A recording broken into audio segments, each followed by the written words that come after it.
শুরুতেই শিরোনাম, তৃণমূলকে হারিয়ে পানিহাটিতে জিতলেন অভয়ের মা রত্না দেবনাথ। ভোটে জিতেই বড় বার্তা, চমকে গেল রাজ্য রাজনীতি। মহিলাদের অ্যাকাউন্টে এবার মাসে ৩,০০০। অন্নপূর্ণা ভাণ্ডার নিয়ে বড় আপডেট দিল নতুন সরকার। ৫ বছরের জন্য বাংলায় বিশেষ দায়িত্বে সিংহাম অজয় পাল শর্মা। বাংলার মসনদে বিজেপির জয় জয়কার, মুখ্যমন্ত্রী পদে দৌড়ে এগিয়ে কোন ৩ হেভিওয়েট। ফল ঘোষণার পর উত্তপ্ত ভাঙড়, মারধর, হুমকি, বাড়ি ভাঙচুর। এবার আক্রান্ত তৃণমূল, অভিযুক্ত বিজেপি এবং আইএসএফ।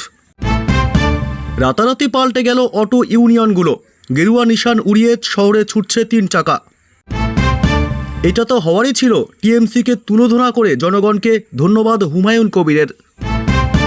৯ মে ব্রিগেডের মাঠে খোলা আকাশের নিচে শপথ নেবেন বাংলার নতুন মুখ্যমন্ত্রী। ফল ঘোষণা হতেই মাথায় আকাশ ভাঙল, কমিশনের বিরুদ্ধেই সরব অভিষেক। ভবানীপুরে পরাজিত অরাজক শাসকের পরিণতি নিয়ে কড়া বার্তা অমিত শাহের। নন্দীগ্রাম ভবানীপুর জয়ের পর মানুষের জন্য লড়াইয়ের অঙ্গীকার শুভেন্দুর, কৃতজ্ঞতা জানালেন মোদি শাহকে। আসাম ও বাংলায় বিজেপি ভোট চুরি করেছে, নির্বাচন কমিশনের বিরুদ্ধেই এবার সরব রাহুল গান্ধী। আচমকাই নোটিশ জারি নবান্নে, কর্মীদের দেওয়া হলো বড় নির্দেশ। কেন এমন পদক্ষেপ? ভবানীপুরে মমতাকে মাত শুভেন্দুর, শনিবার বাংলায় শপথ নেবে বিজেপি সরকার। বঙ্গে ফের আয়ুষ্মান ভারত চালুর ঘোষণা মোদির। এই কেন্দ্রীয় স্বাস্থ্য প্রকল্পে কী কী সুযোগ সুবিধা রয়েছে জেনে নিন। শুনছিলেন শিরোনাম, এবার জানাবো বিস্তারিত। বাংলার মসনদে বিজেপির জয় জয়কার, মুখ্যমন্ত্রী পদের দৌড়ে এগিয়ে কোন ৩ হেভিওয়েট। বাংলার রাজনৈতিক ইতিহাসে এক অভূতপূর্ব পট পরিবর্তন ঘটে গেল। দীর্ঘ ১.৫ দশকের তৃণমূল শাসনের অবসান ঘটিয়ে ২ শতাধিক আসন নিয়ে একক সংখ্যাগরিষ্ঠতা অর্জন করেছে বিজেপি। নির্বাচনী সাফল্যের পর এখন রাজ্য রাজনীতির অলিন্দে সবচেয়ে বড় প্রশ্ন হয়ে দাঁড়িয়েছে, কে বসছেন রাজ্যের প্রশাসনিক প্রধানের চেয়ারে। সরকার গঠনের তোড়জোড় শুরু হতেই মুখ্যমন্ত্রীর নাম নিয়ে তুঙ্গে উঠেছে জল্পনা। নতুন সরকার গঠনের প্রক্রিয়ায় দিল্লির কেন্দ্রীয় নেতৃত্বের সঙ্গে প্রতিনিয়ত যোগাযোগ রাখছেন রাজ্য বিজেপির শীর্ষ নেতারা। সূত্রের খবর, মুখ্যমন্ত্রী পদের লড়াইয়ে এই মুহূর্তে ৩টি নাম সবচেয়ে বেশি আলোচিত হচ্ছে। তালিকার শীর্ষে রয়েছেন রাজ্যের বিরোধী দলনেতা শুভেন্দু অধিকারী। তৃণমূলের দুর্গ ধসিয়ে বিজেপির এই বিপুল জয়ে তার সাংগঠনিক দক্ষতার বড় ভূমিকা রয়েছে বলে মনে করছে রাজনৈতিক মহল। শুভেন্দু ছাড়াও আলোচনায় উঠে এসেছে রাসবিহারী কেন্দ্র থেকে জয়ী প্রার্থী তথা বিশিষ্ট সাংবাদিক স্বপন দাশগুপ্তের নামও। তার মার্জিত ভাবমূর্তি এবং কেন্দ্রীয় নেতৃত্বের সঙ্গে সুসম্পর্ক তাকে দৌড়ে এগিয়ে রেখেছে। পাশাপাশি রাজ্য বিজেপি সভাপতি সৌমিক ভট্টাচার্যকেও মুখ্যমন্ত্রী হিসাবে ভাবা হচ্ছে বলে দলের অন্দরমহল সূত্রে জানা যাচ্ছে। স্বচ্ছ ভাবমূর্তি ও বাগ্মী হিসাবে দলে তার বিশেষ গ্রহণযোগ্যতাও রয়েছে। এদিকে বিজেপির এই বিশাল জয়কে মানতে নারাজ বিদায়ী মুখ্যমন্ত্রী মমতা বন্দ্যোপাধ্যায়। ভোটের ফলাফলে কারচুপি এবং অনিয়মের অভিযোগ তুলেছেন তিনি। এই বিষয়ে জাতীয় স্তরে সরব হয়ে তিনি ইতিপূর্বেই রাহুল গান্ধীর সঙ্গে কথা বলেছেন। নির্বাচনী প্রক্রিয়ার স্বচ্ছতা নিয়ে প্রশ্ন তুলে বিরোধী জোটের সঙ্গে একযোগে আইনি লড়াইয়ে নামার প্রস্তুতিও নিচ্ছেন তৃণমূল নেত্রী। রাজনৈতিক বিশ্লেষকদের মতে প্রতিষ্ঠান বিরোধী হওয়া এবং বিজেপির কেন্দ্রীয় নেতৃত্বের লাগাতার প্রচার এই জয়কে ত্বরান্বিত করেছে। বিশেষ করে রাজ্যের 9টি জেলায় তৃণমূলের সম্পূর্ণ ধুয়ে মুছে যাওয়া গেরুয়া শিবিরের জন্য এক বড় সাফল্য। এই জয়ের ফলে রাজ্যের প্রশাসনিক পরিকাঠামোয় আমূল পরিবর্তনের সম্ভাবনাও দেখা যাচ্ছে। নতুন মুখ্যমন্ত্রী কে হবেন তার উপর ভিত্তি করেই আগামী দিনের কর্মসংস্থান, শিল্পায়ন এবং আইন শৃঙ্খলার রূপরেখা নির্ধারিত হবে।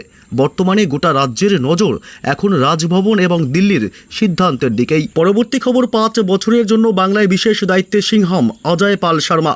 বাংলায় দ্বিতীয় দফার ভোট চলছে, তখনই এক ব্যক্তিকে নিয়ে আচমকাই সোশ্যাল মিডিয়ায় আলোড়ন পড়ে গিয়েছিল।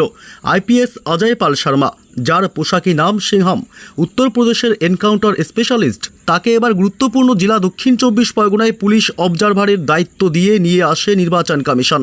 তার কাঁধে দায়িত্ব ছিল গোটা দক্ষিণ 24 পরগনা জেলার ভোট সুষ্ঠুভাবে করানো।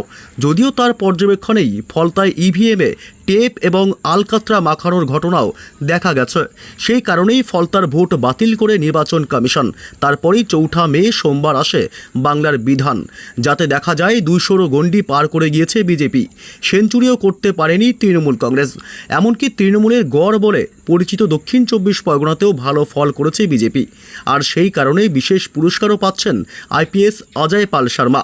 তিনিই ছিলেন দক্ষিণ 24 পরগনার পুলিশ পর্যবেক্ষকের পদে। এবার তাকে পশ্চিমবঙ্গে 5 বছরের জন্য ডেপুটেশনে নিয়ে আসা হচ্ছে বলেও সূত্রের খবর।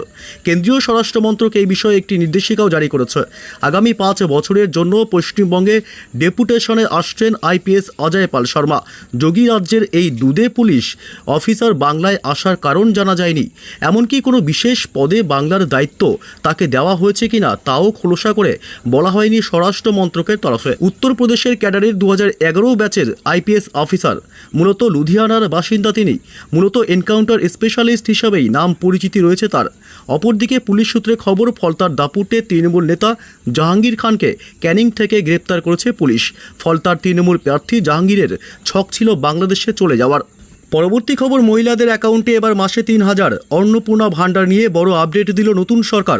পশ্চিমবঙ্গের রাজনৈতিক প্রেক্ষাপটে বড়সড় রদ বদলের পর এবার সরকারি প্রকল্পেও আসতে চলেছে বড় পরিবর্তন। রাজ্যে নতুন সরকার গঠনের প্রক্রিয়ার মাঝেই আলোচনার কেন্দ্রে উঠে এসেছে অন্নপূর্ণা ভাণ্ডার।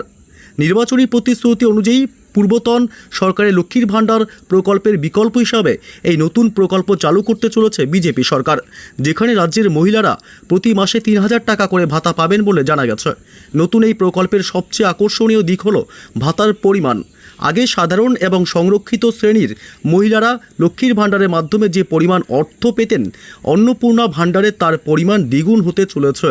জাতি ধর্ম নির্বিশেষে রাজ্যের সকল যোগ্য মহিলাই মাসে 3000 টাকা করে সরাসরি নিজেদের ব্যাংক অ্যাকাউন্টে পাবেন। মূলত মা বোনেদের আর্থিক স্বনির্ভরতা নিশ্চিত করতেই এই বিপুল পরিমাণ অর্থ প্রদানের সিদ্ধান্ত নেওয়া হয়েছে।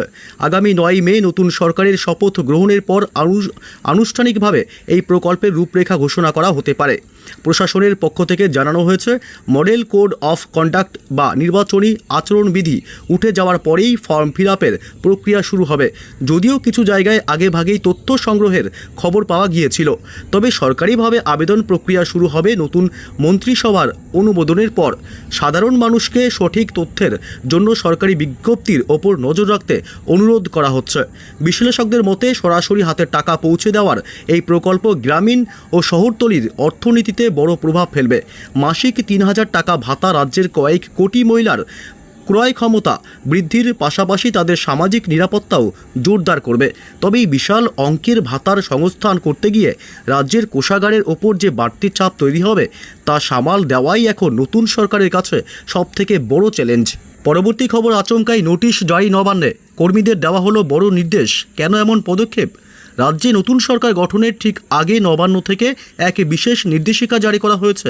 মুখ্য সচিবের আদেশে ক্ষমতা হস্তান্তরের সময় গুরুত্বপূর্ণ নথি সুরক্ষিত রাখতে সরকারি কর্মীদের এই কয়টি কাজে নিষেধাজ্ঞা জারি করা হলো। গতকাল ছিল ভোট গণনা, রাজ্যের ভাগ্য নির্ধারণ হয়ে গিয়েছে। জনতার রায়ে প্রথমবার বাংলার সিংহাসনে বসবে Bharatiya Janata Party. Model code of conduct শেষ হওয়ার পর রাজ্যে গঠন হবে নতুন সরকার। এর ঠিক আগে আচমকাই নোটিশ জারি হলো নবান্নে। কর্মীদের দেওয়া হলো বড় আদেশ। নতুন নির্দেশিকা জারি করলেন রাজ্যের মুখ্য সচিব দুষ্মন্ত নারিওয়ালা। সরকারি অফিস থেকে যাতে কোনো নথি সরানো না যায় তা নিয়ে জারি হলো নোটিশ। রাজ্যের নির্বাচনী ফলাফল ঘোষণার দিন আচমকাই মুখ্য সচিবের তরফে বিশেষ নির্দেশ জারি করা হয়েছে। বলা হয়েছে, সরকারি অফিস থেকে কোনো নথি সরানো যাবে না। একই সঙ্গে রাজ্যের সরকারি নথি অন্যত্র আদান প্রদানের ক্ষেত্রেও যথাযথ নিয়ম মেনে চলতে হবে। নোটিশে স্পষ্ট করা হয়েছে, রাজ্যের বিভিন্ন সরকারি অফিসের নথি বা কাগজ জেরক্স কিংবা প্রিন্ট আউট করতে গেলেও দরকারি অনুমতি নিতে হবে। সরকার গঠনের আগে এক গুচ্ছ নতুন নিয়ম জারি করল মুখ্য সচিব।